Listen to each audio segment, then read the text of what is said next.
Hey everyone, welcome back to the Always Wired podcast. A bit of a happier podcast this time because Scotland have actually made it to the Euros. A flat of Scotland, and When will we see? You're like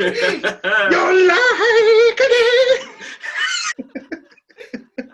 Fought and died for A wee bit hill and glen. and stood against him. Against him. As you can see, we're all very excited because myself and Scott, we are 23 and 24. Aye.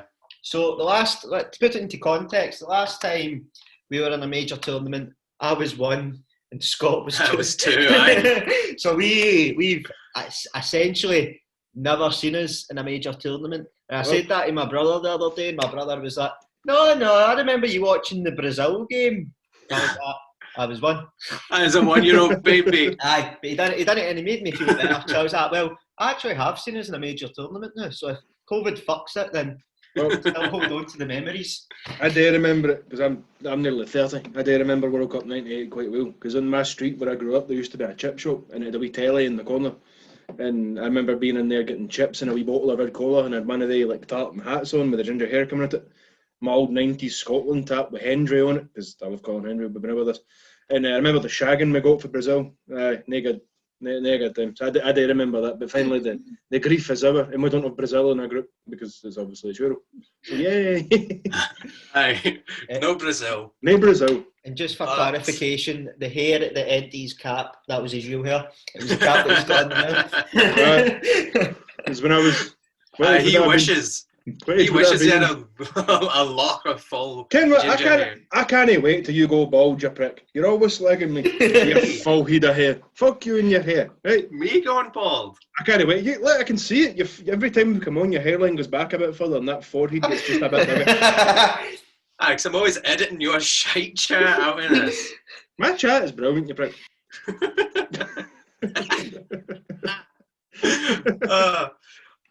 So we beat Serbia. To be fair, I didn't think we would. No. But, no. I'm going to sit here and I'm just going to stretch and I'm going to essentially sit with my balls out because how the game went, how we played. If you look back at the podcast, I called it. You did. You did call it. I didn't believe you because Scotland normally are quite pish and I didn't think they would win. So I went into that game, I had my wee Scotland tap on, sitting watching it, thinking, I bet I get into it because it's Scotland, but we're not going to win. My God, we're playing quite well here. This is going all right. And then Christie scores, and I was nearly in tears. I can't lie to you. I was like up off my couch, like, ah! And it started really well, and then I was almost in tears again when they get the goal in the 90th When Jovic minute. scored in the 90th minute. Dominated for 89 minutes just for them to score. Like, you dirty prick. Yeah. It was heartbreaking, man. It really was. I was just like, no, every time. The amount of times I've seen us concede like a 90th minute goal or like a late 80th minute goal, he'd put us out or something. I ended up just like kicking my dog's ball. But just because it was a wee fit that he had, and it was just sitting there, and I was like, this is just mocking me. Thankfully, the dogs were outside, so just kicked it. It was terrible. It would have been so unfair because we were the better team for like 89 minutes. Aye. And I was like, oh no again. I can't live through another one of these. No again. No again. And then the penalty shootout was fucking. I put my fag down to show you. I was like this all the way through the penalties, and I never did that. Same. And when one of us would score, I'd go, yes. I didn't make any noise. I just go, yes, they scored. And then I'd go back to like this, and then it was the last penalty. I was like, oh God, oh no. Oh God, oh no. Oh God. Try to make deals with gods I don't even believe in. I was the exact same. Oh God, oh no. Oh please save it, please save it. Sky it or miss it or save it. Evan Marshall saved it. I'm like, Aye, just like a big roaring for it. Aye. My neighbour must have thought there was a murder going on. But no, Marshall, I think he nearly saved 2 of them before. He got his like maybe aye. And I just kept thinking, he's not going to save any of these because he's getting good hands on these and they're still going in. Just that's because Serbians are a big, powerful people. They kick a ball hard. Just on Europeans are all made out of steam. I thought their keeper had saved the first one. Was Aye, I did. was Kenny McLean at the first one? No, it was Lee Griffiths. Oh my god, I should have knew that. Because I put in the group chat. I went, Griffiths is like me and some of my mates. I went, Griffiths is gonna miss this. I just had a horrible feeling because just because he's a Celtic man and all that, I was he's gonna miss, and all my pals are just going to slaughter me. I'm just going to feel more worse about it. But no, I thought that when they gave away the goal because it was a McTominay error, like he slept on the corner. As a Scotland go out, because I always defend McTominay. I'm going to go on and they're like, I told you, he's pish. And I'm like, no, please, no, like make it back. Because he gave the corner away as well because he switched off and it hit his foot and went out. I thought he was a good game. He did a great game, man. I thought that back line was amazing. The one that impressed me the most was probably young Declan Gallagher. He plays for Motherwell, and he bullied Mitrovic all game. He did. He did really well because he got yellow carded in the first half as well. So he needed to be safe about it. And he was. He played phenomenal. He did. See that way when you were a kid, your coach used to shout, "Oh, stick to him with double-sided sticky tape." It was as if Stevie Clark had shouted that to him before the game, and he just followed that through the whole game. He just stuck to him with double-sided sticky tape. It's funny you say that. When I was at Wayne and I played in a couple of different teams when I was a boy, I was a centre back, so I heard that quite a bit. So that is the sort of batter I would hear. Yeah. And that's how, when I seen Mitrovic was going up to hit the fifth, I get quite excited. I was like, as you said, Blair, like you're praying to like a God that you might not even believe in. Because I was sitting there and I was like that, like my hands were sore. I was clenching that much, and I was like trying to be like subliminal messaging, and I was going miss. Because I was like, he's still a shit game. I was like, he's getting no confidence. I was like, I think he's going to miss this. And then when Marshall saved it, I was like, yes. And then I looked, and like, Marshall wasn't celebrating. I was like, fuck VAR. I forgot about VAR. I was like, it's going to fuck me up. It's going to fuck me up. Because there's that gif going round of him just going, both thumbs up to the ref. It's like, can I boogie, ref? You can boogie. Ryan Christie's interview though. I was a bit beaten watching that, man. I was so sad. It was happy, and it was just great. Everything about it was. I say it was great. The penalty shoot. It was one of the worst times in my entire life. Sitting watching that. Just so nervous. It was horrible. All of the interviews were quite emotional, apart from Stevie Clark because he's made out of clay. He's probably drunk. That's what's made me very happy about Stevie Clark leading us, because me and Stevie were for the same area. I was brought up in the Dawson. He was brought up in Saltcoats. We went to the same school. His nephews were in my year at school. So it could be you. You get your coaches, your badges, your licences. You too could lead Scotland to glory. I've got my early touches badge. Hey. So I got that through my through work. So I get SF. I was SFA accredited coach to teach kids. There you go. There you go. It could be you and 30 you leading Scotland to glory. So Stevie, if you're thinking about not going to the Euros and you want somebody to replace you, I'm free during the summer. There's a full management team for you. Now let me get this in early. I have no licences, but I have spent my entire life playing Championship Manager, and I have led many teams to much glory. I have won the SPL with Hibs. I have won back-to-back Champions Leagues with United. I have done everything. I got Scotland to the World Cup final in 03-04. Champion 03-04. Didn't they win because I played Brazil? No, Germany. But I got them there. So if you need an assistant, Martin, champ status, mate. I've got a great champ CV. Right, Scott, your credentials, please. Well, as Blaise already said, I'm football mad. And every cult needs a charismatic leader. Oh my god! No, it was great. It was great. It was just see after the game, just the final I put out there. 22 years of hurt, finally over. It just couldn't sleep. It felt amazing. I was lying there trying to sleep. It took me ages to fall over. I just couldn't sleep. I was lying like this. Yay! And then you're came out, caps it all off. We have England in a group. How great is that? I'm so up for that. That's fun. Because England are pish. Yeah, I'm saying it. They're not a good football team. I have no fear of playing against England. On a Harry Maguire versus Lyndon Dykes. Oh. I didn't know Dykes was from Australia. I heard his interview and I'm like... He's Scottish. We had to Keeley. He's eligible for Scotland, but like he was just going on in his wee Australian accent. I was like, excuse me. I like his haircut. He looks better bald. Aye. Cool. He looks scarier bald. He does. He does. He was going for the full Randy Orton. And then you had... 0809 Randy Orton. And then you had Ollie McBurney, who was stoating about like fucking Freddie Mercury. Oh, I hate him, man. Because that was it. It was like they brought Freddie Mercury and like, who was Callum Patterson trying to be? Tom Selleck? They're bringing him through at the same time. And I was like, oh my god. Tam. I was like, it's Tom Selleck and Freddie Mercury. I was like, I can't fucking believe it. Strong moustache game in the Scotland national team. Aye. But that McBurney does nothing. I was surprised by that. I was talk about him. When we got to like the 70th minute, I was like, right, going to bring Griffiths on because Dykes, he was a terror. He was harassing the defence, but he was missing a lot of chances. That I don't think Griffiths would have missed. The man's lethal. Griffiths would have got all those second balls Dykes was putting down. I like a bit of Lee Griffiths, man. I'd maybe have started him. I brought him on a lot earlier because he's a very clinical finisher. Well, it's the first game he's played for Scotland in a while, isn't it? Aye. Because he had issues of some kind. I don't know what was wrong with him. No. But I like him, man. He's a great goal scorer.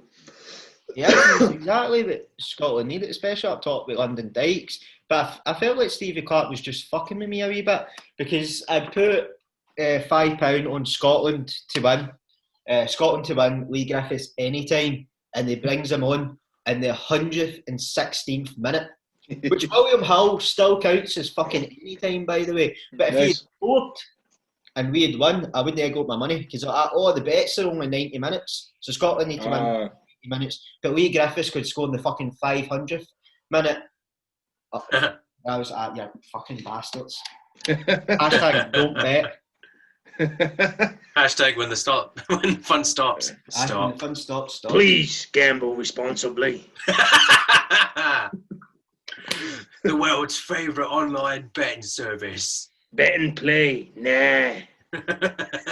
That's it. I was trying to rack my brain after the game, so I knew we'd be talking about it, and I don't think there was anyone in that team other than McBurney who came on the 78th minute who really put a foot at a line, who didn't play well.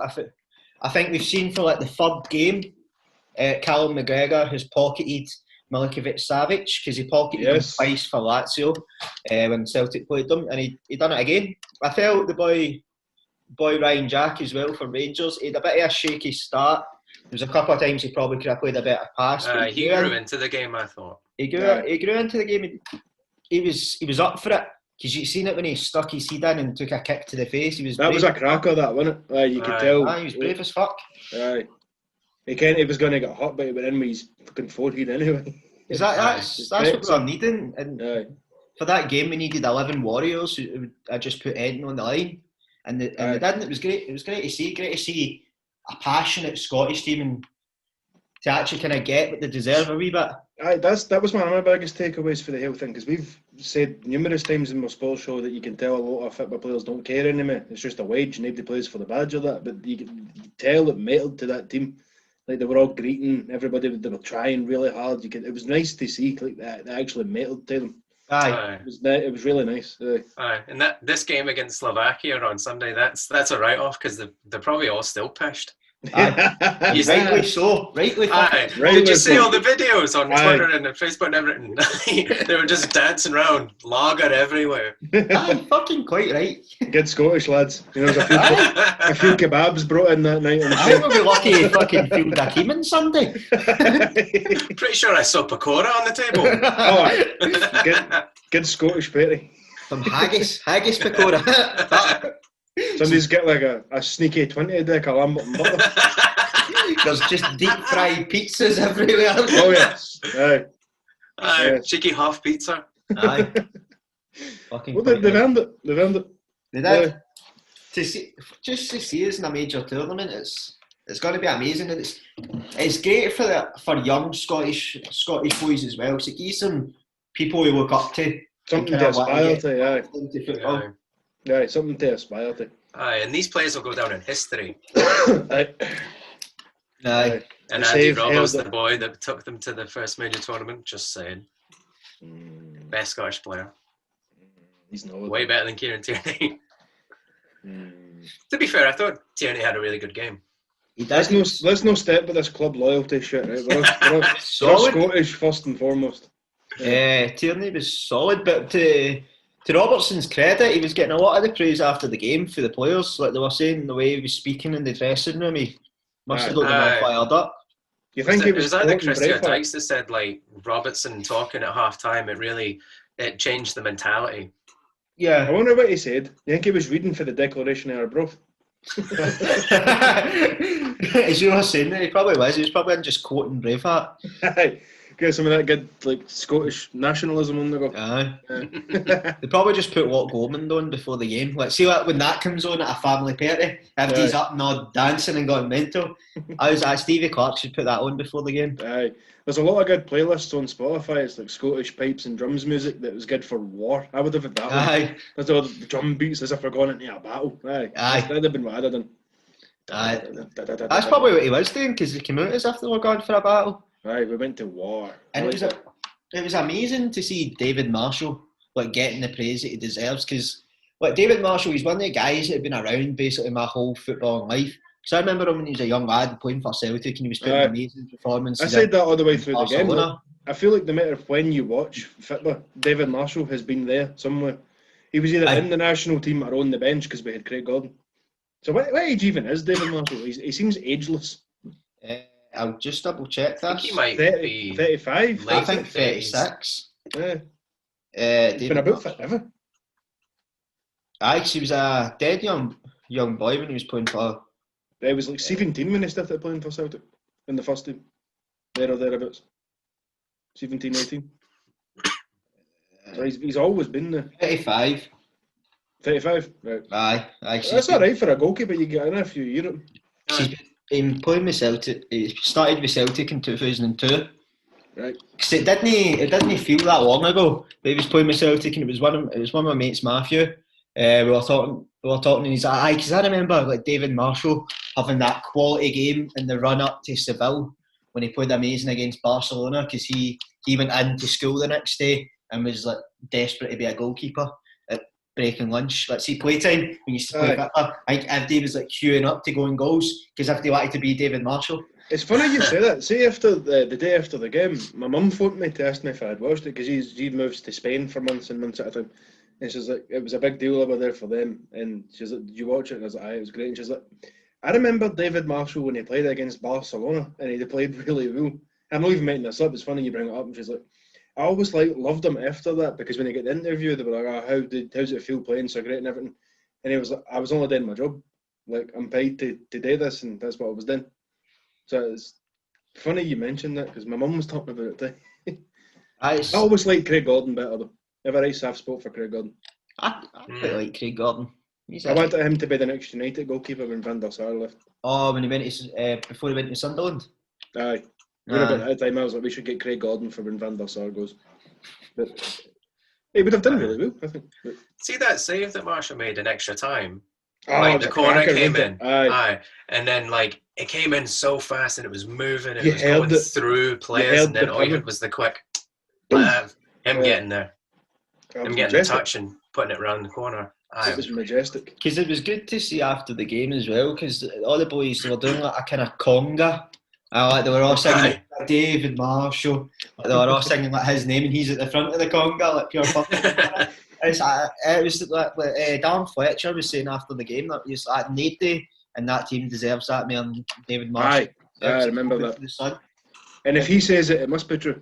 The sainted Darren Fletcher. Because he was there, he was the captain when David Marshall was there as well, so you'll know him inside out. But it was good to see us play really nice football as well. To see it, especially the goal. See the interplay between Callum McGregor and Ryan Christie. It was brilliant. It was a great goal. It was a sweet finish as well. He didn't. It almost looked as if the shot was like a last option for him, because he had men all around about him. And it was not really a shot, like he just turns and hits. It was kind of like a pass. It was like a reverse pass into the net. It sort of had no right to be a goal, because it looked like a last-ditched effort not to give the ball away, and it went into the net. It was remarkable. If it was like a few inches left or a few inches right, it was either going out or the keeper was saving it. That was perfect. And we should get a petition going to get a solid gold statue made of David Marshall to like sit outside Edinburgh, somewhere in Edinburgh. Right at the front of the castle. Aye, right at the castle. So when the big cannon goes off, it's just like it's going off in the background to this solid gold statue of David Marshall. And he's done it like Napoleon. He's saving it. He's saving the cannonball. He's saving the cannonball. Get him in the Captain Morgan, just standing there in cast iron gold, overlooking the city of Edinburgh. That would be amazing. I don't know what their budget is like for the year as a government, but they should allocate some funds to get a gilded Marshall statue. Is that way as well? I can't believe that Stevie Clark's now going to be owning money. What? I just looking really miserable. Just like that. What he does, he's a very miserable man. Just his crabbit face on the fiver. Oh, that would be perfect. If we went independent and Stevie Clark's crabbit face is just on the fiver. Marshall on the pound coin. Aye. Christie on the 50p bit. It's a thing. You can't help but fantasy book it now because we're gone, we're there, it's happening. Like I've been trying to fantasy plan how the group is going to go. I'm like, we've already pumped the Czech Republic. I don't care that it was the C team. That means nothing to me. We beat them. That is mentality. It's mentality, aye. And then Croatia, all their best players are old men. Aye. Modric, Mandzukic, Rakitic. Aye. Are they even going to be there next year? I mean, who they go outside of it? Hopefully not. Aye. In England, I fancy Dykes against Maguire. I really do. And Jordan Pickford's pish. I hope they keep him in nets. Is that what he said? Little T-Rex arms. He's wee dinosaur arms trying to catch a ball. But that's You're probably injured, Dykes. Aye. That's part of the fun actually winning these games. Although we might go and get pumped every game, who knows? But the fact is, we can dream. We can dream. We can sit and have these kind of conversations. It's the hope that kills you, isn't it? We can fantasy book now. We're all wrestling fans here, but like a bit of fantasy booking. We will never see The Undertaker versus Sting. We will see Scotland and England in a major tournament. Yes. See if we win. You remember that South Park episode where they reenact the Civil War? And Cartman gets everybody drunk and then he tries to conquer the continent. Cartman's General Lee. He tries to conquer the continental US. We should do that. See if we beat England. Because you know the whole country will have a party. If we beat England and qualify out that group, we should all get really drunk and invade Carlisle. It's like shirtless pipe drums just marching down the motorway towards that Welcome to England sign. Claim Carlisle by right of conquest. Yeah. Everybody's gassed on like Bell's whiskey. Cheap and shy. The famous grouse. I bought several crates of grouse, and the folk in Carlisle will be able to see is smoke plumes in the distance because we're all like got a fag in our gob playing the drums at the same time. We've come for you! Newcastle's joining in because they hate the English as well. Aye, they do. Yeah, we'll come. Any English folk listening to this, help you out. Aye. To anybody that's English that watches us, you've got till next. Some of them are coming. You're on the clock. You're on the clock. Time's running out. You're on borrowed time. You see nothing but saltires and bag smoke in the distance. We're coming. Watch us get pumped. Oh, aye. They'll probably shag us, won't they? We should still invade them. Even if the English pump us, we should still get gassed. I'm sure the game between us and England's at Wembley. I know. So it's 2 games at hand and then 1 at Wembley. So there you go. We'll already have tens of thousands of kilt-wearing psychos already doing in England for when the game goes. We could take the capital. They could seize London while the rest of us bring up the rear.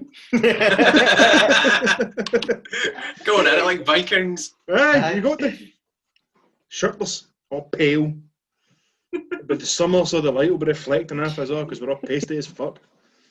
Aye, I'm up for it. The game's so we've decided to take England. So that's settled. That's in stone. Aye, that's done. Pencil it in. When's that game? Pencil it in. The 19th of June, July. Aye. Pencil it in your calendar. We go to war. Summer 21. While we're doing there doing that, Nicola Sturgeon can build a big wall along the border to prevent any countermeasure attacks. Just get like 1 million people with shields and do like the Roman like turtle thing and just push all the way down. Aye, the shield wall. Aye. Shield wall! Just like marching forward down the motorway.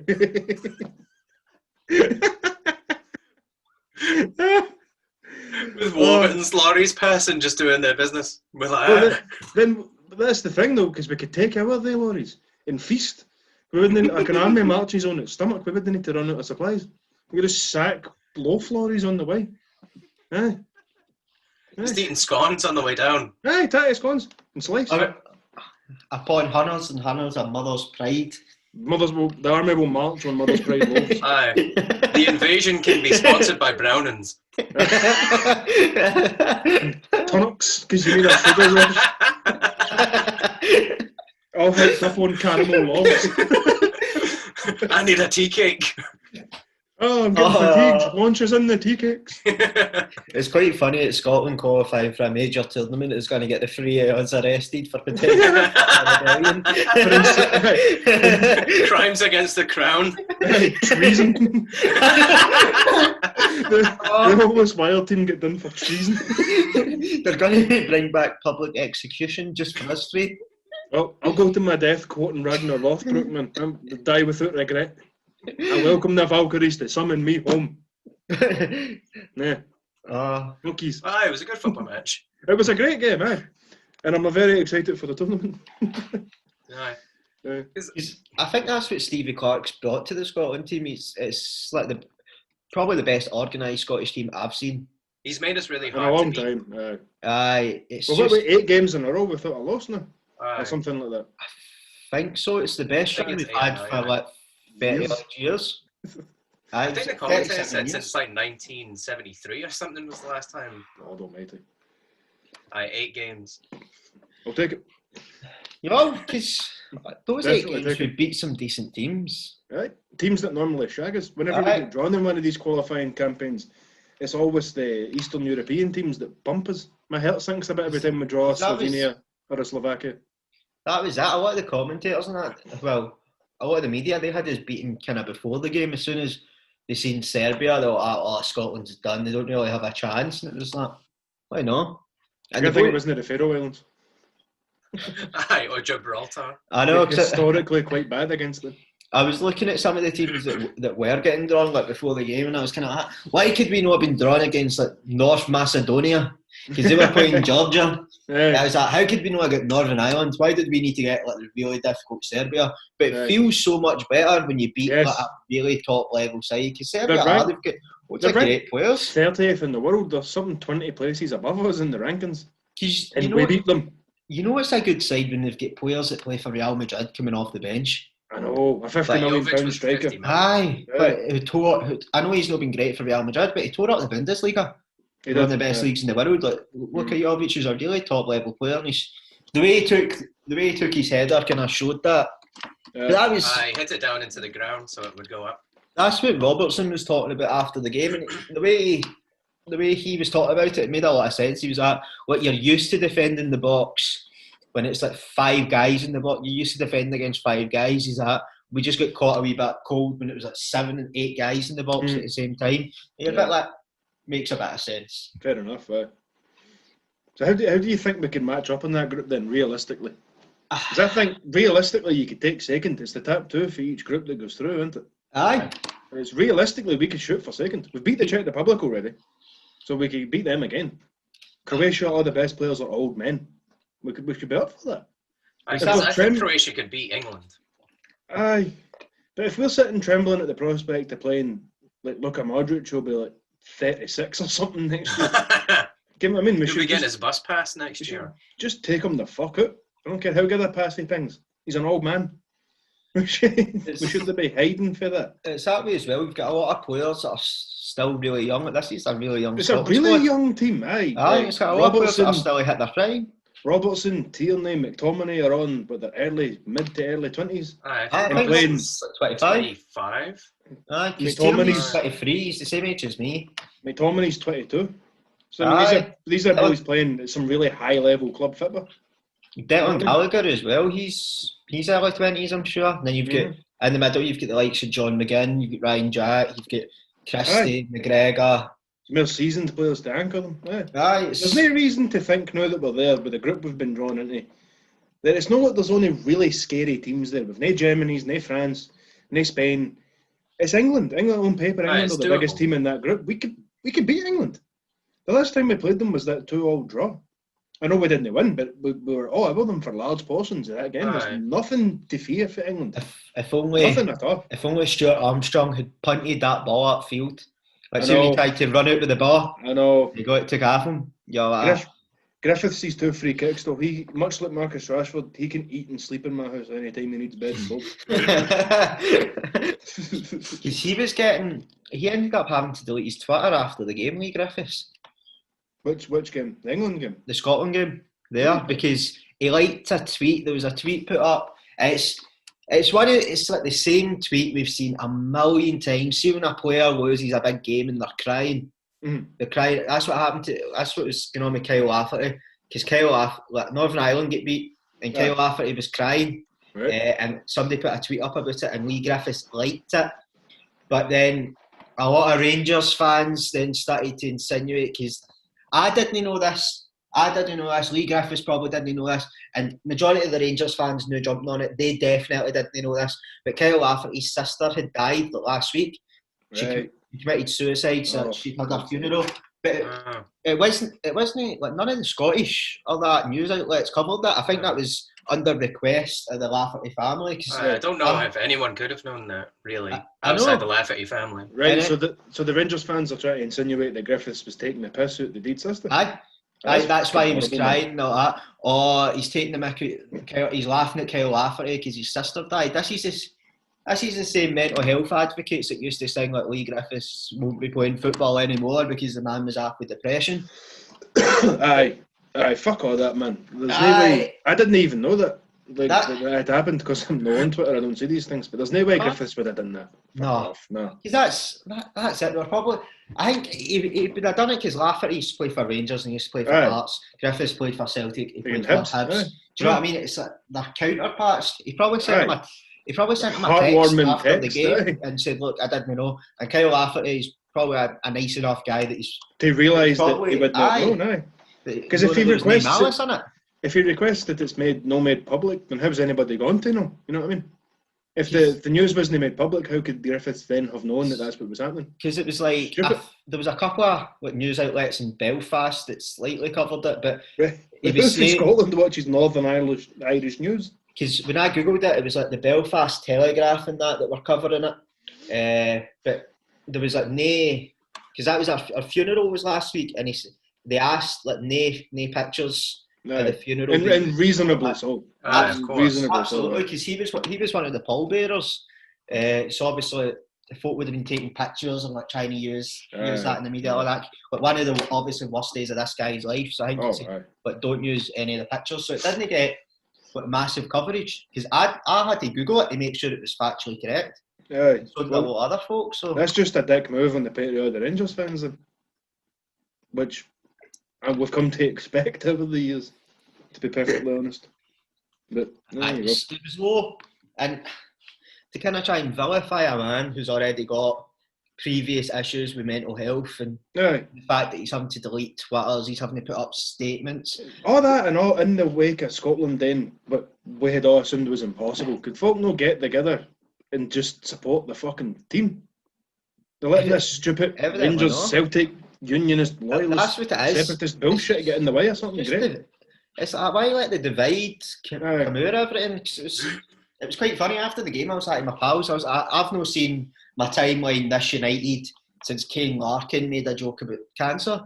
For him that doesn't know, Kane Larkin was like this kind of goofball who used to be on Facebook, and he used to put some wild shit up on Facebook. The boy clearly had a lot of issues, but he put a joke up about cancer, and like the whole of my timeline were like gunning for him because that's like universal what you don't do. Sad. That's how I was saying. I've not seen my timeline this united since that.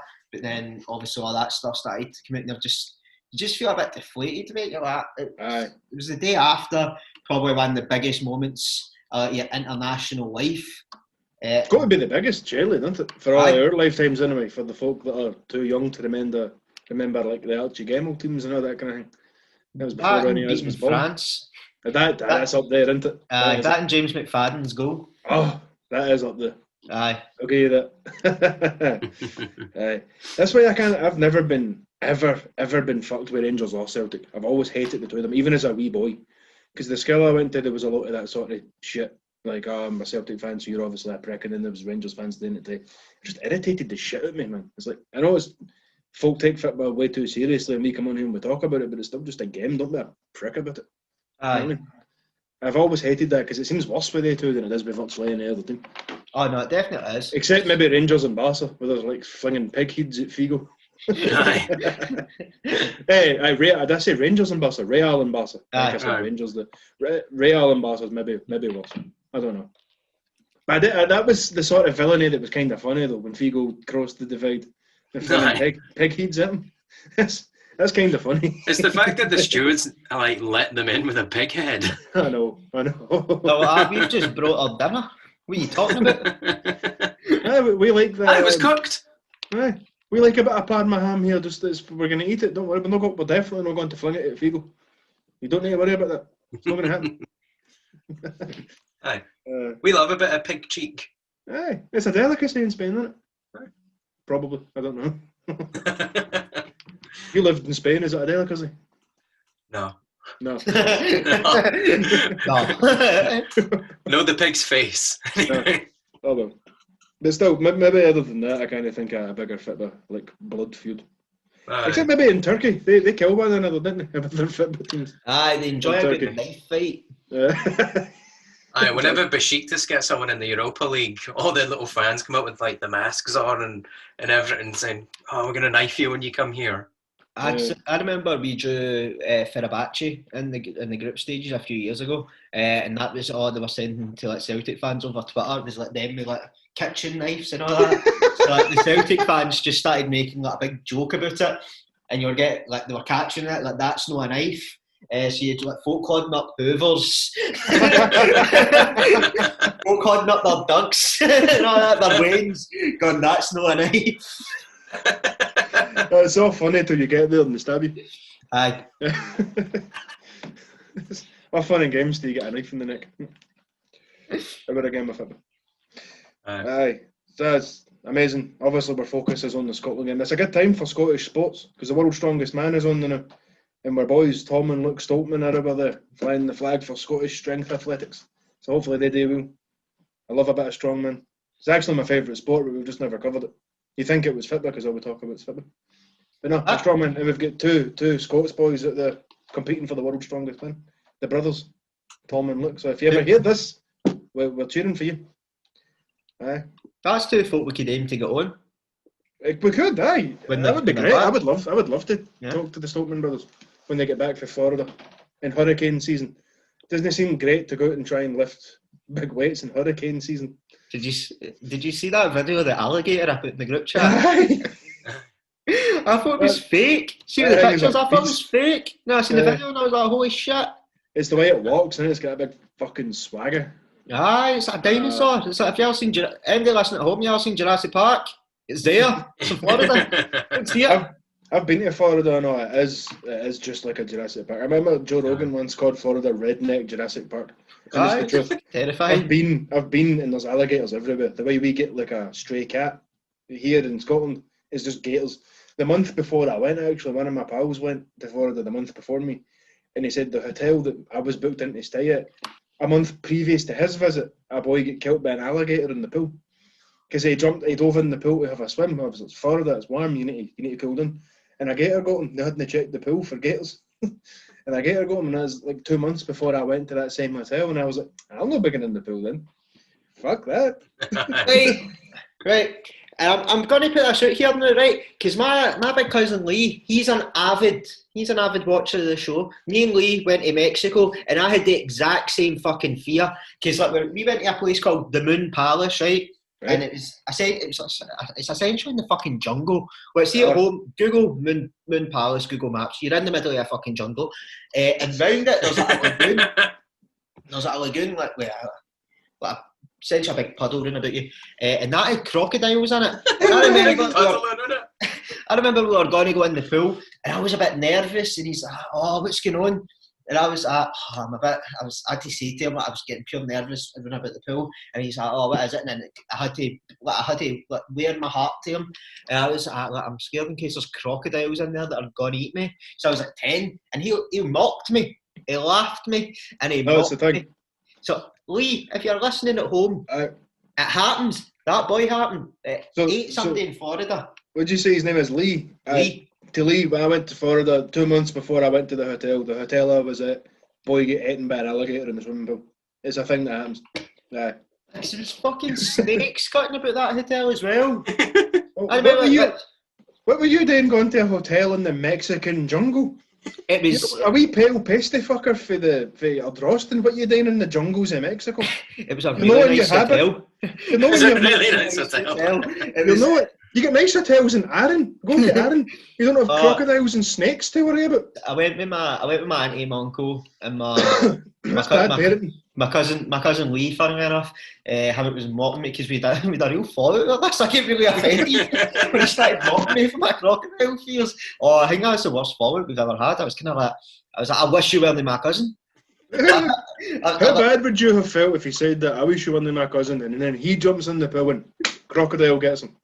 Imagine. I wouldn't have felt bad. I went, see. Yeah. That's why. I told you. Vindicated. You couldn't pay me to go up the jungle in Mexico. I know I've been a bit of my element. See, when it's the summer here and the humidity comes. Hotel, though. I'm sure it was lovely. Sure it was 5 stars, excellent. Mexican women, gorgeous, fancy spread. But the thought of having to check my shoe, I don't know why I'm going full Trump on my horn here. The fear of having to check my shoes for snakes, for poisonous serpents that come out of the jungle to get you. I could not enjoy the holiday. Aye. I tell you, for one more thing, when it's humid here in the summer, I can barely breathe. I stay inside. I mean, I've got bad sinuses. The air pressure is weighing me down. I can feel the pressure of the hot, humid Scottish sun weighing me down. I can't breathe in the summer. I have to stay inside. So you can imagine what I'd be like trying to traipse round about the jungle in my flip-flops. No. I wouldn't be able to outrun the snakes. They would get me. No. You got to stay. I'm a big believer in folks staying in their lane. I will never holiday in the desert for much the same reason.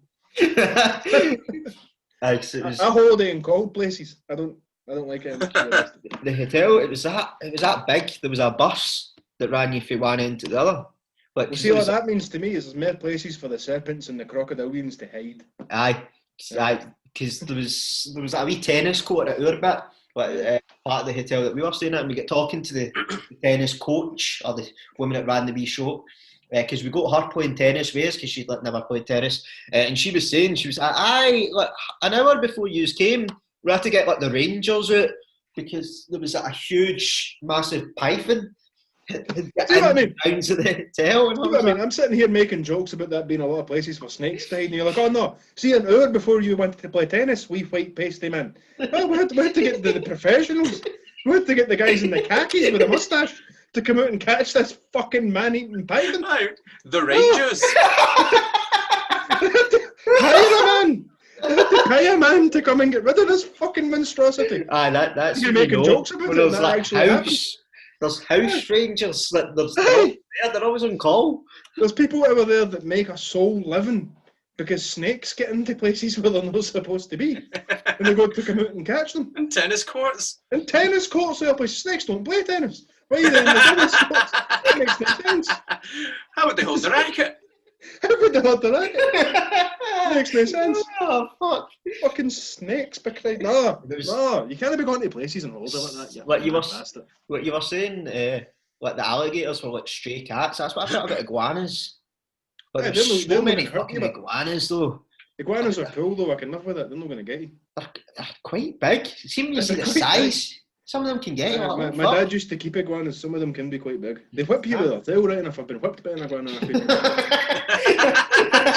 you enjoy it? No, it's horrible. Did you buy it? I hope you paid it. Hope you paid it handsomely. I gave it a bit extra cucumber in its feed. I was like, ooh. A bit of S&M. S&M with an iguana. Well, with a reptile. Reptile. SNL, man. Submission and lizards.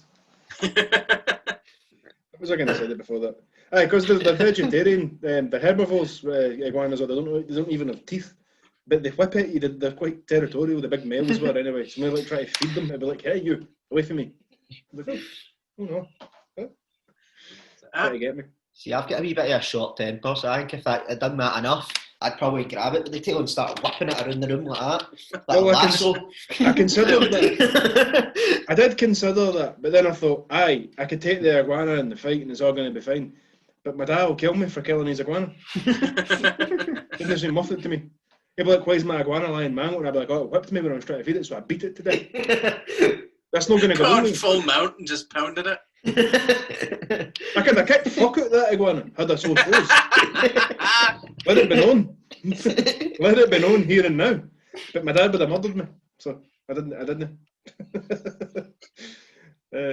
Now you've got to stay in your lane, man. You can't be a wee pale fucker for a drost and going to the jungles of Mexico to have a good time. Nah, that's not right. There's hotels in Arran. Go to Arran. Tenerife. Top. Aye, even go to Spain. Spain's Mexico light, isn't it?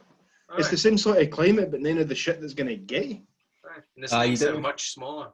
Crocodiles in the pool. No, we still get sharks though. Aye, don't go in the sea. It's that way, like Tenerife's built in a volcano. That used to freak me out. Because I used to go to Tenerife quite regularly with my family, and it used to just freak me. I used to go, "What's the chances of this erupting?"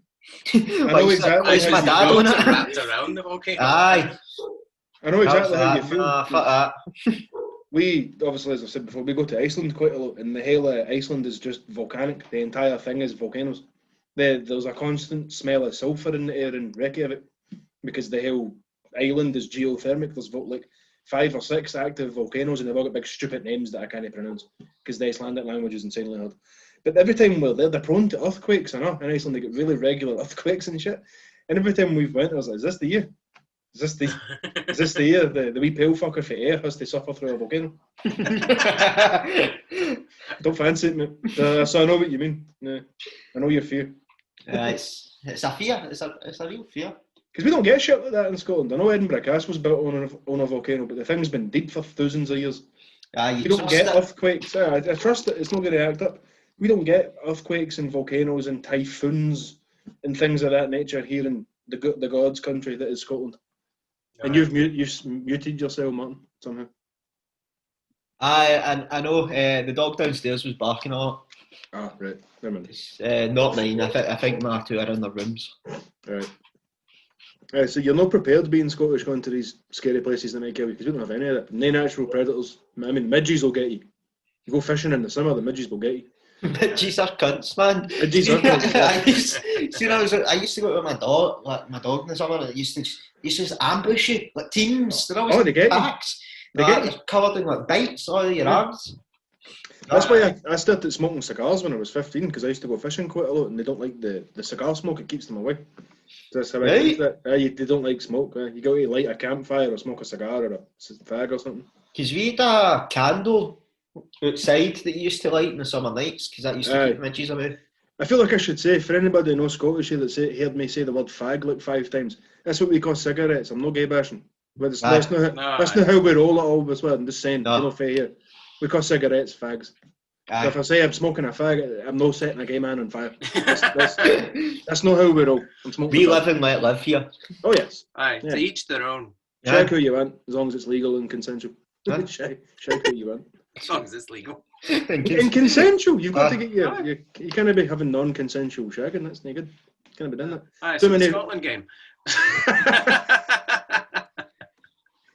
So, aye, the Scotland game.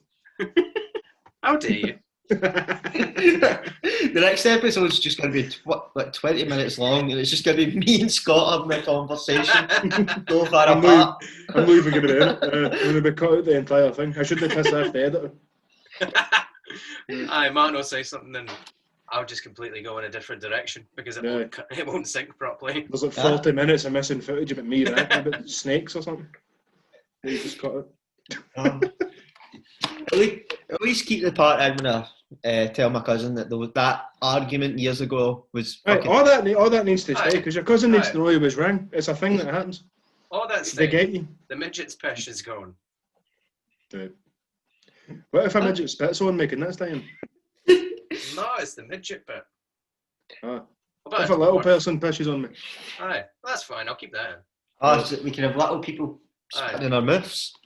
Oh yeah. I don't give a shit what he's like. Yes.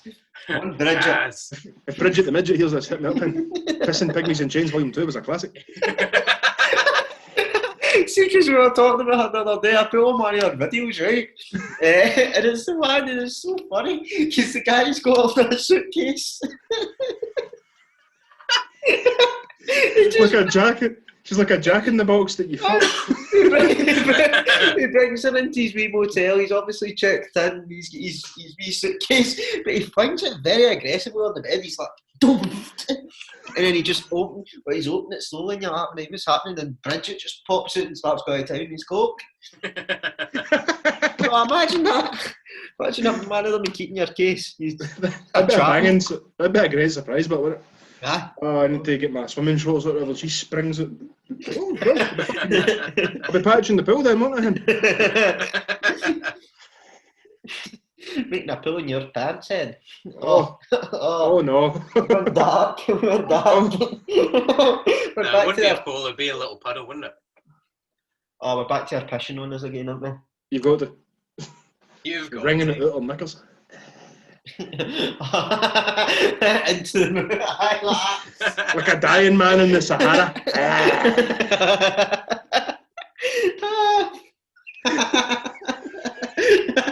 Don't even lie and say you had the trip.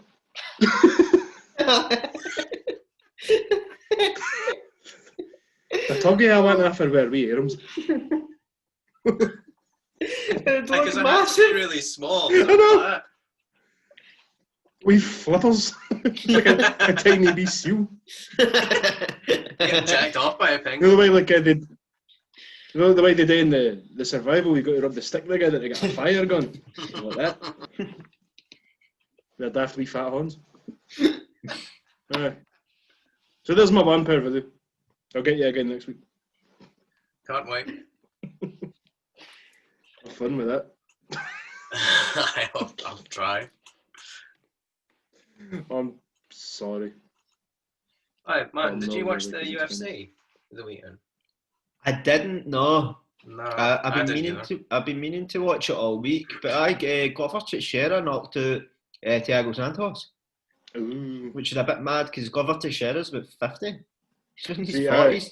I was going to say, I remember him from when I used to watch it, and he was old then. I'm surprised he's still in it. Oh, he's on it. I'm a tear. His last fight before Thiago Santos, he fought Anthony Smith, who's at a real high level guy, and he beat him like that much that Anthony Smith was in his corner and he was going, "My teeth are falling out, my teeth are falling out." He was like, talking to his coach and he's like, "My teeth are falling out." Like, see when you see the video, it's really quite distressing. He beats him into a fucking pulp, and you're judging his corner. You're like, throw the fucking towel on, man. You're just beating the shit out of him. He's like, "My teeth are falling out. My teeth are falling out." They probably are. My teeth are falling out. That's brilliant. I need to look that up. That reminds me. It's going to have to do with MMA, but that sentence, it reminds me. I don't have TikTok, right? I think it's stupid sounding. But occasionally I go on YouTube and watch the compilations of like Scottish TikTok videos because they're funny people, the Scottish. And there's an absolute cracker. It's like somebody's recording the energy of a house party for like 2 years ago or whatever, and everybody's partying and drinking and having a good time. And the camera pans round to this like glicket looking wee laddie type boy sat in the corner just like staring out at the party. And his eyes are all over the place. He's obviously gassed or high or both. And he sits there quiet for a minute and goes, "I can't see." Can't he see? That killed me. That's a funny video. That killed me, man. I couldn't all those old Scottish vines, they were hilarious. Aye, they were great. Like that guy trying to put his bank card into that fence, and that guy in Edinburgh's like, mate, that's no a bank machine. Aye. And he's just like that, trying to put his card in. Or anyone where somebody's making noise and then like a window opens, somebody pops up going, "Oh, I'm on the night shift." Oh, I'm on the night shift. I like that. But no, that man in the boy in the house party, that killed me, man. I can't see. There was another funny one. It's this boy and he's got glasses and his pals have like say the guns that used to like shoot something that would like stick onto you. Aye. They shot this wee guy. It hit him right in the glass, like, right in the glasses. He's just sitting there and he's like, "Protection." It's just his face when he goes, "Protection." Was that one was like some primary schools doing this Scottish like play or whatever, and then they go, "I'm so and so, I'm so and so," and it goes down the line, and then this weekend just goes, "And I'm Brian." Oh, aye, they're like medieval knights or something. Aye. Like, I'm this, I'm that. And he goes, "I'm Robert the Bruce." Aye. I'm Brian. I'm Brian. I'm Brian. That's a cracker, that, isn't it? That is really funny, to be fair. If anybody's no fae, the great nation of Scotland that listens to this, go on YouTube and watch like Scottish TikTok or Vine compilations. You'll see what our humour's like. We're a funny people. We're a funny bunch. We're the funniest of the people. We've got all the laughs. We've got all the laughs and we're also always raging. We're an angry people. Aye. You're many an angry person in Scotland. It's very strange. Aye. It's funny anger. Aye. It is. Because it's like over the top anger. That's what my anger's like. It's really over the top and stupid. Well, one of my favourite parts of like Scottish culture is when people argue with a bus driver. I just find that hilarious. And then they get kicked, and then they're not on the bus, and they get all mere raging that you're not on the bus, and you're just sitting there and you're like, you're calling the man who basically essentially owns the means of transport a wanker because he was like 5 minutes late because there was traffic. Like, he's not deliberately being late. Like, it's not his fault you're late. But sort of thing, and they get more and more wound up. The bus drivers try to explain, look, it's not my fault. There was traffic. These things happen. They get really angry as if this bus driver's his way to piss this wee guy off. I know. And the bus driver's like, look, get off the bus. He's like, no, mate, don't be like that, man. Don't be like that. He's like, get off the bus. Oh, that's some of my favourite pastimes. I mean, you got a drunk guy on the bus who tries to argue with the passengers on the bus. Aye, they're good then. They're good. I got on the bus once, and there was this guy who was like sitting up the back, and he had a staffy, and he kept asking people on the bus if they wanted to fight his dog, which was quite funny because I seen a tweet very similar to the same situation like a week later. So I don't know if this guy was just prone to be on public transport and asking people to fight his animal, or if it so happened to be a different man. I'm unsure, but I don't think there's many folk out there asking people to fight a staffy. You would think that'd be quite a rare occurrence, wouldn't you? Aye. You wouldn't think that'd happen very regular. But twice in the one week I was. What would be the same guy, surely?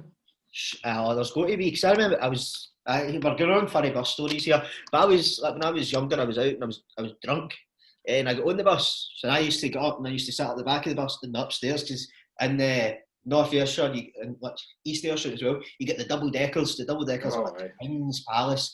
I like a double decker. See the stories you get for upstairs in a double decker, especially. That's where all the cool kids were. Yeah. So there was this. I was on the bus and I was sitting at the back, and there was this guy, and he had his staffy kind of tied around the post, and we were chatting up the back, and there's two lassies got on, and he was like, "Mate, are you alright to watch my dog? Because I'm going to go down and talk to him." So he went to get his fucking groove on. He kind of slither now, built like fucking Skeletor.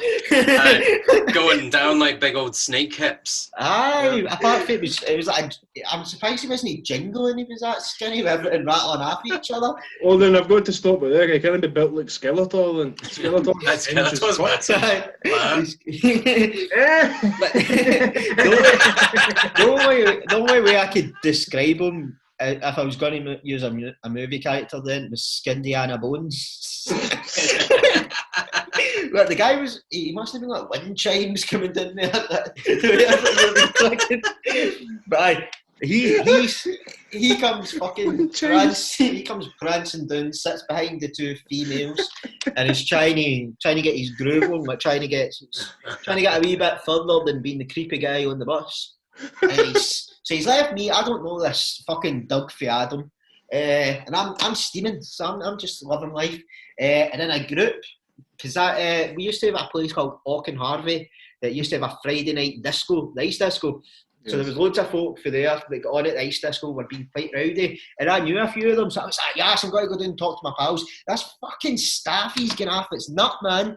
I try and walk by it and the thing fucking lashes onto my leg. Oh, God. Oh, I rips my good jeans. I think I had Voy jeans at the time. So, like, because Voy used to, that was the end thing, see the jeans that used to be the arse. So I remember my dad used to think it's You've been attacked by a dog, you're like, rip my good jeans and all. I fucking jumped, like, thankfully, because they wee fuckers and lockjaws, thankfully it never latched on proper, because I flew over the seats at the back. I was doing that, and I was sitting there, and I was like, I'm going to kill that guy. I was sitting there, I was like, I'm going to kill him and his dog, because he's like, I was really angry, because this lassie I knew came and she like sat beside me, and I was like, she was talking away to me, and I was like, gotta fucking batter him. I was at 14. This was a fully grown man. I was just going to kick his head in. I'm just going to go for it. I'm going to go. And I was like trying to apologise for the dog, and I was like, you left your dog with me, you half-wit, so you could go and like chat up these two birds. And suffice it to say, that dog is very paralysed. I get Maria, see, because I was drunk, I get Maria a fright, and I pure jumped. I pure like dolphin dived over the chairs to get away from this fucking rabid mongrel. More importantly, did all wind chimes get his home, or was it off or not? No, absolutely not. No, Snake Hips was nowhere near it. Oh, Snake Hips. He was punching, put it that way. You've got to That's try. something you don't hear enough of. Half-wit. Half-wit's a good one. Yeah, half-wit. Half-wit in Egypt. Aye. For anyone who might be listening at home that doesn't understand Scottish slang, half-wit is essentially our version of imbecile. Although, I like a good imbecile insult. Yeah, imbecile. You have to use yeah when you speak in Scotland. It's like yeah. And you got to say it properly, and like yeah, imbecile. Aye. Imbecile. I prefer a bit of cretin personally. Cretin's good. Or cretin. There's one my dad does, and he's like, "Oh, you hack it bastard." Aye, hack it. I like hack it. Hacket's a great word. Yeah, hack it's it's another word for ugly. So there's hack it, or there's munter. We like a good munter. Oh, we better roaster. And I used to work the doors with a boy who was a self-proclaimed munter hunter. Oh my god. Munter hunter. Oh my god. He's a dog hunter. How would I put it nicely? He liked the big women. So he's a chubby chaser. He's a fucker of the fatties. He liked I'm trying to put it more nice than that, but he liked a big woman. He liked a fuller figured female. But yeah, alliteration for you there. He liked a bit of that. Aye. Big beautiful women. He always said he preferred it, but when he was retelling these stories to me at the door, he looked horrified while he was telling them. He had this sort of like distant glaze in his eye, like what you expect a NAM vet would have. But that didn't sound like you're enjoying any of these sexual liaisons. But then again, he himself was quite funny looking, so you got to take what you can catch. You take what you can get. Can I ask a question? Was it Mika you used to work in the doors with? No. Oh. You also know Scott got it. There's a guy that used to sing songs about like big women. He sang like Big Girls. Oh, that guy, aye. Mika. Aye, Mika. Get yourself to the butterfly lounge, find yourself a big lady. Big body, come on down. Curves not the right places. Girls, you are beautiful. I've nothing against a faller for a good woman. No, they are. Nothing. I like a bit of meat. If I may quote the sainted Rodney Carrington, I like my women like I like my chicken, with a little bit of fat on the end. Not too much. Indeed. Not too much. Indeed. Not too much. Perfectly cooked. Get them crispy. Can't you run away from me? Breaded. Can't you run away? That's one. No too much and no too little, just enough to make me grin. That's the I like a bit of flesh. I like chicken enough. I do like a good rotisserie chicken too. It's quite mad now because they've got like KFC and McDonald's. That's not now all in Uber Eats up here. So KFC's been on Just Eat up here for quite a while now. Oh, has it? Like, see, last 2 months. This is like the fucking dark ages up here, man. We're about 6 months, like a couple of months behind the rest of the world. Like, we still have cold fires. It's not here in Troon either. See, well, I live in the capital, and I don't mean that. I don't mean Edinburgh. I mean the capital of the fine kingdom of Ayrshire. I live in here. We have all the takeout places. And when you're scrolling through Just Eat here, it goes on and it goes on. There's like 30 or 40 different Just Eat restaurants. It's like a Welsh person talking; it just never stops. It goes on and on and on. All the food. I want to put a qualm I have with the rest of the fucking civilised world. See if you're for Ayrshire, right? It doesn't necessarily mean you're for Ayr. So see if I tell people I'm for Ayrshire, stop trying to tell me I'm because I'm no. See the distance. Because we're Blair from Ayr. See the distance between Ardrossan and Ayr. It's probably about this.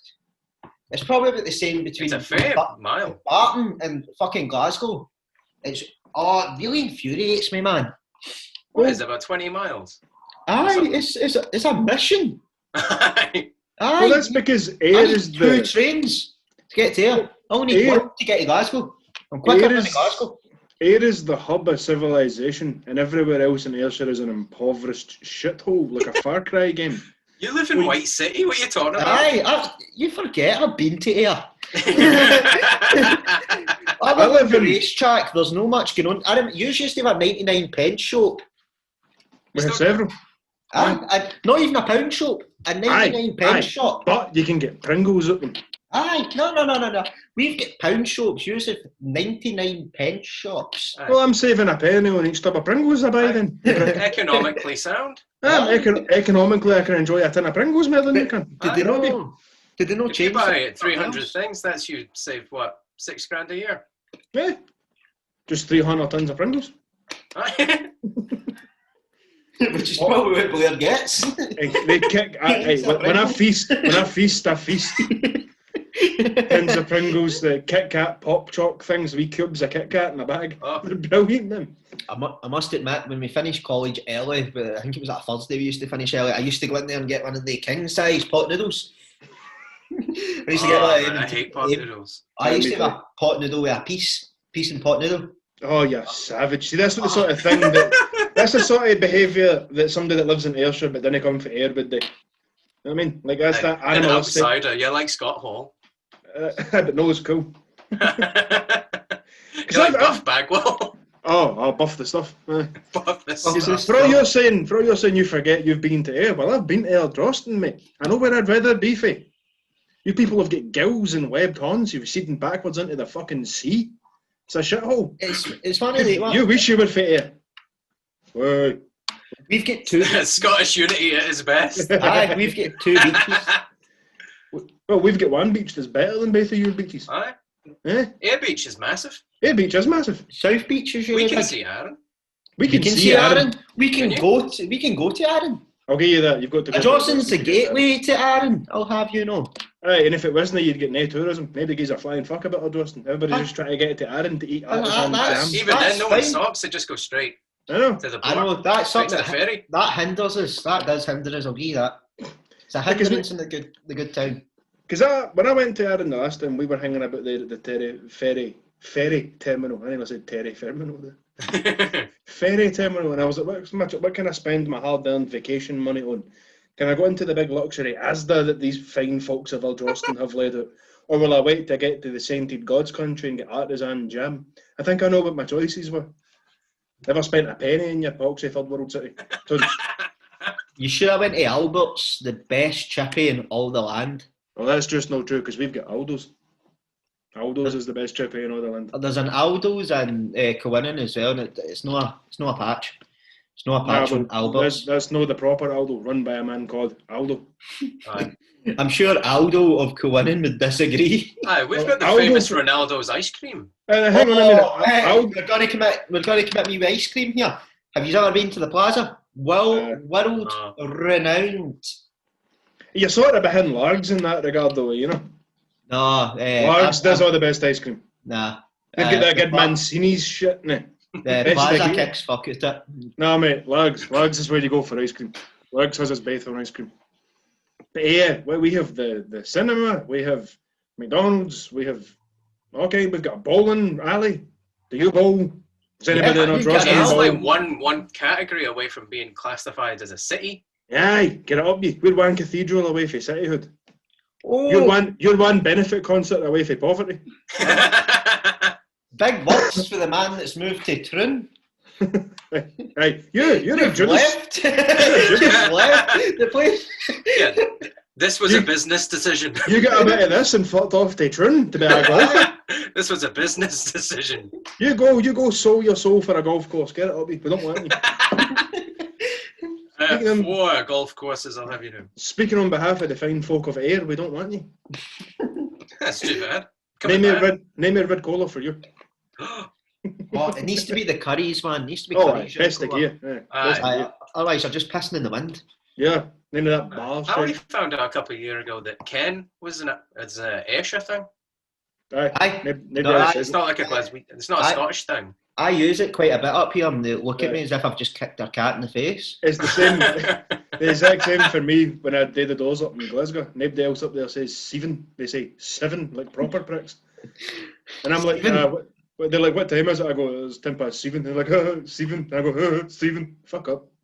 Well, to be fair, you know in Kilmarnock when they say together, they go, together. Together. Together. One of my uncles' affectionate nickname for Kilmarnock is the Bay of Beasts. The Bay of Beasts. Because everybody Faye Kelly's a fucking roaster. That is true. It was voted the shittest place in Scotland to live for like 5 years. Aye, it only got famous because of that wretched reality show about how glaikit everybody is. Oh, the scheme. Aye. They're like, oh, Kilmarnock's on the map, and I'm like, aye, for being a junkie haven. That's not what you want. Aye, some of them have moved to Ayr. Aye, we don't want them. One of them lives in Craigie. Craigie. Get back to me when he's moved to Dunfoot. Oh. Aye. My parents live in Dunfoot. I used to live in Dunfoot. Of course you do. Aye. I used to live in the biggest house in Monument Road. Oh, you prick. Aye. I remember you used to refer to your room as your suite. Aye, the West Wing. When you still stayed with your mum and dad. The West Wing. That's quite fun. I'm bringing Luca back to the West Wing. I'm like, mate, it's your dad's house. Shut up. It's your mum and dad's spare room. Yeah, fucking prick you. Having lobster for your Christmas dinner. Yeah, lobster for your Christmas dinner is great. Mm. Oh, it's a Christmas starter. That's when you know you're rich. Scott is rich. I don't know why he's doing this podcast. He's not the one of the three that needs the money. This is a hobby. I hate you. I hate you. To be fair, I play into it some fierce. But, Scotland. Aye, we sidetracked a bit, didn't we? But Scotland, to take away for the day, we won, we're in, we're going to qualify out our group. We're going to conquer North England. The Total Army needs to get in there at the Wembley game and seize the capital, shut down all the commerce and the economics. Block off that. Commit treason. Commit treason. You've got to block that Eurotunnel so they don't try and tag in the French to help them. Although, how terrified would you really be at that? They people can't fight. That's my favourite historical thing. The English and the French fought a 100-year war together. Think about that. It took you 100 years, a century, to beat France in a war. I've no fear. We could take Carlisle. We could take Carlisle with some fireworks and a bag of salt. A bag of salt? You're salty to the human being. We'll salt the mayor of Carlisle. Yeah! Salt. Be gone! No, Martin, don't get me wrong. I don't want to salt the mayor of Carlisle. What sort of person salts another human being? I don't want to be that guy. You don't want to be that guy. Scott didn't want to be that guy. It's got to be done. I actually resent him for making me do it. It made me hit him. Like, you're making me salt you. Just concede your tune. You've been conquered. Concede. I'd love that. Just like a wee slap fight. It's just some salt. Just give me a tone. Give me it. Give me your tune. I'll stop salting you when you give me your tune. Give me it. Give me your wife. Yeah. Oh, it's the yeah. You need to get that. Yeah. Then I'd need to go and get some good like ice cream or something to make myself feel a bit better for just having assaulted a human being. I'm not that sort of guy. Go to the plaza. He's making me date. He's not conceding his turn. I don't want to have to do that. Mayor of Carlisle, whatever you have done there, the guy that runs Carlisle, surrender. I don't need to assault you. Prick. Oh shit, Scott, were you not supposed to leave 20 minutes ago? All the other people in your life need to learn to drive. I know. Lisa, the man wants to talk about salt in the English. Learn to drive. We're trying to take Carlisle here, hen. Plans and stratagems. But, should we wrap up then? Aye. We'll go for that. Hey, final thoughts. Scotland qualified for Euro. We're going to win. We're going to be great. It's going to be great. We're going to beat England. We're going to qualify. Tom Stockman's going to win the world's strongest man, and Scotland is the best country in the world. Aye. No Scotland, no party. Full Nixon. Scotland, no party. Aye. And if you've enjoyed and you want to keep watching us, do hit the like button, hit subscribe, the wee bell button, all that YouTube stuff. All right, and then before we wrap up, before you finish all that, the video for this one is going up, so you can see how really ugly we are in person. I'll no concede that. Bye, everyone. Bye, YouTube. Bye-bye. Hey.